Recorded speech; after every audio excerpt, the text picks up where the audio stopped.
Hello people, in this video let us look at the changes in pregnancy that happen to the urinary tract. Okay, so these are physiological changes. There's nothing abnormal about them. So we will be looking at the changes that happen to the kidney, the ureter and the bladder. Okay, so you can see the uterus is behind the bladder. Okay, uterus is kind of an organ that sits between, uterus is between the rectum and the urinary bladder. Okay, so the where is the uterus stuck? It is stuck between this rectum and bladder, and in pregnancy the uterus is going to increase in size. So you can understand how much of pressure it is going to put on the bladder, isn't it? So let us look at the changes that happen to the urinary tract in pregnancy or the urinary system. So first of all, let us look at what happens to the kidney. So to put it in a nutshell, guys, everything will be more. Okay, there is the kidneys are enlarged. Okay, then the renal plasma flow, that is the blood flow to the plasma, is more. The glomerular filtration is also more. Okay, so the blood has to be filtered more. So basically for all this the kidney has become more enlarged. Okay, so what they are writing here as such is that there is an increased filtration of the blood, right? So the nitrogen levels, the blood urea, nitrogen and uric acid and creatinine levels decrease in the maternal plasma. The maternal plasma levels of these decrease. So normally whenever you want to check the kidney function test, you will check for blood urea and creatinine, right? This may be less in a pregnant female. One strange thing that seems to be happening here is that the kidney fails to reabsorb glucose, amino acids and water-soluble vitamins. At least some of these look like very important to me. Why not absorb the glucose and why not absorb amino acids and water-soluble vitamins completely, right? But here it says that it fails to absorb these in the pregnancy. How will you remember all this? Just remember that the kidney is enlarged, it's doing a lot of work, it's filtering a lot. That much you can remember. There is excess blood flow to the kidney also, you can remember. Okay. Then coming to ureter, what happens to the ureter? Remember, it is dilated. Okay. So what happens if there is dilation of this ureter? There will be stasis of the urine in it, right? And they are saying that there is stasis. See, what is happening, that this dilator of the ureter above the pelvic brim, with stasis is marked on the right side, especially in primi gravida. So what happens here? What are they saying here? That the uterus is dextro-rotated. Okay, let's put the uterus in pink. The uterus is dextro-rotated. So there is pressure here. And where is the dilation? The dilation of the ureter is above the pelvic brim. So if there is dilation of the uterus above the pelvic brim, if this is dilated, where will the stasis of the urine be? Inside this one, right? So this is full of urine. There is stasis of the urine in the ureter, especially on the right side, they are saying, because the uterus is dextro-rotated. Dilation of the ureter above the pelvic brim with stasis. This is marked on the right side, especially in a primi gravida, that means the first time pregnant female. It is due to dextro-rotation of the uterus pressing the right ureter against the pelvic brim, and also due to the pressure of the right ovarian vein which crosses the right ureter at a right angle. So I think this is something very unique to the right side, isn't it? So the right ovarian vein, where will you see the ovarian vein? So if this is the ovary here, the ovarian vein, they are saying that this ovarian vein is going to cross the ureter in a right angle, that means 90 degrees something, right? Where does this finally have to go, the ovarian vein? It will have to drain to the inferior vena cava, isn't it? So this is another thing that is putting pressure on the ureter, looks like, right? So the pressure on the right ureter is high from, first of all, from the uterus, and secondly from the right ovarian vein, okay, which crosses the right ureter at right angle. Where is the stasis, guys? Especially on the right side, right ureter. What stasis is happening? Urine stasis. The stasis is marked between 20 to 24 weeks. And another statement here says, how will the ureter be? It will become long. Okay, let us say this is our ureter. Okay, it's going to go out. It says, I am going to go out of the way of this uterus, and it's going out. It's going to elongate and it's going to kink. Okay, so this is the ureter. What is it saying? That I am going to get out of the place. It's outward displaced, elongated and kinked ureter. Okay. So that is what they have written here. There is not only dilatation,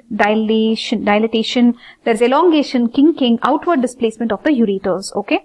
So even on the left side looks like, it's like, hey, I'm getting out of the way of this uterus, okay? Where is the uterus? Here, big and getting bigger and bigger. So the ureters are like, I'm getting out. Okay, but remember, the ureters, you should be very careful when you're doing any surgery, okay? Because they are always in the way. Now let's go here. What more is left, guys? You looked at the kidney, you looked at the ureter. What's coming next? The bladder. And like we told you, the uterus is an organ that sits between the rectum and the bladder. So now this uterus is increasing in size, What will happen to the bladder? It will get so crushed, I feel. But anyways, look at this. The first thing that they have written here about the bladder is that there will be increased frequency of micturition in the beginning of pregnancy. So when you get pregnant, one of the signs of pregnancy, they say, is increased micturition, right? So now this happens because of the resetting of osmoregulation, which is caused by increased water intake and polyuria. So basically, she's going to be having some resetting of some osmoregulation at that time. So it subsides after 12 weeks, guys. Then again in late pregnancy, what happens when there is a pressure on the bladder, right? Because of this baby. So especially the presenting part, like let us say it is a cephalic presentation, the head of the baby is pushing. So what happens? There can be again frequency of micturition in late pregnancy also. This I think anybody will say. But what happens to the bladder? This was all about micturition. What about bladder? There is marked congestion and hypertrophy of the muscles and elastic tissues of the wall. Obviously, what will happen to the muscles? It has to hypertrophy of the muscles happen. Why? Because the bladder will be trying to accommodate more. So this muscle of this bladder will get hypertrophied, right? It will get thickened.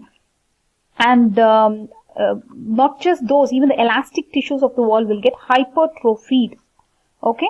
Then in late pregnancy, the mucosa becomes edematous due to venous and lymphatic obstructions because of early engagement, following early engagement, because of all the baby's head or any presenting part there, because of that, the pressure. So what will happen? There will be venous and lymphatic obstruction. We don't like this word actually. That can be obstruction, right? Obstruction.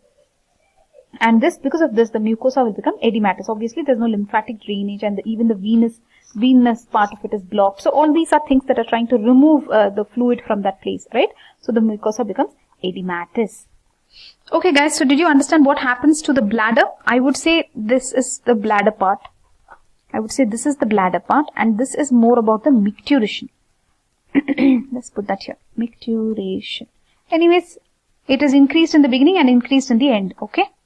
So this is all about the changes to the urinary tract in pregnancy. However, we still haven't covered when it comes back to its normal, all this, right? So normal, everything seems to return back to normal 6 weeks post the delivery, right? So that is the 6 weeks after the delivery. So the puerperium, right? The puerperial period is when everything wants to return back to the pre-pregnancy state. So let's look at what happens in puerperium. That is after childbirth. So basically, let's continue with the same things. The mucosa was edematous. Yes. The bladder capacity has increased. Yes. In the first second or third day of the puerperium, there is pronounced diuresis. That is, she's going to pass a lot of urine. There is pronounced diuresis on the second or third day. But later, see what they're saying here. The bladder may be over-distended and there will be incomplete pass of urine. There can be residual urine. So what will happen? Stasis of urine. What will happen if there is stasis of urine? Bacteria will grow there and she will be at a high risk of urinary tract infection.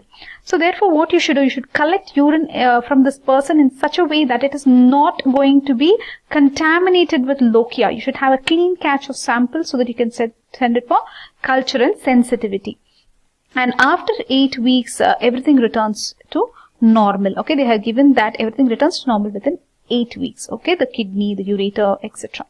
So this is all about the changes of the urinary system in pregnancy. Hope you have understood, guys. Do you want to recap? So basically, urinary tract changes in pregnancy. What happens in pregnancy? The kidney is going to be a little large. The blood flow to the kidney is going to be more. The glomerular filtration happens more. So in the blood, you will find that there is less of urea and creatinine in a pregnant female. And the ureters, how will the ureters be? They will be dilated. They'll be atonic because of high progesterone levels, so they are not going to be moving a lot, is it? They'll be atonic, flabby kind of a thing.